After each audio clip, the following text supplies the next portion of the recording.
Beauty and harmony are important values that extend to the environment. As teachers, we need to be sure not to crowd or clutter the environments of our classrooms.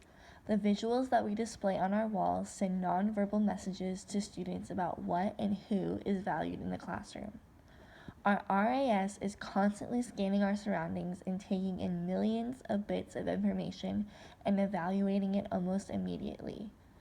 Whether we realize it or not, what is on the walls of our classroom and the outward appearance of the environment that we put students in really does affect them.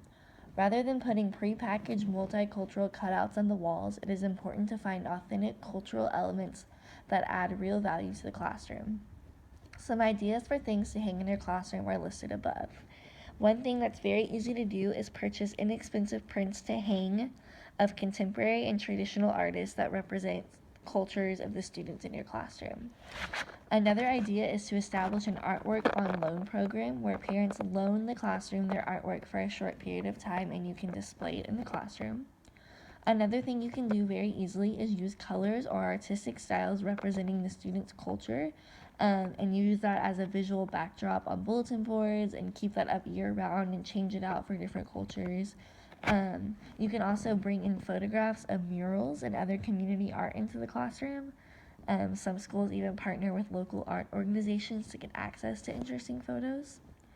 You can also decorate with authentic textiles and handcrafts as accents, and hang them in your classroom.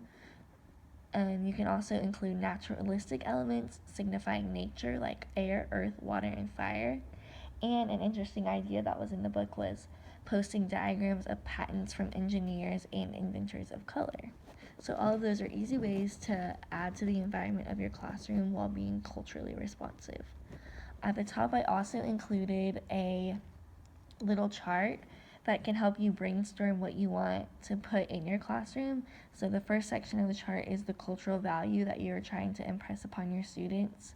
And then the second part of the chart is possible symbols and artifacts that you could use to impress those cultural values. So the first example I have is if you want to really emphasize collective work and responsibility, you could put posters of social movements, especially social movements that involve youth, all over your classroom walls. So it's very important to take into consideration what you're putting up on your walls and what effect that will have on your students and what messages and signals that is telling them.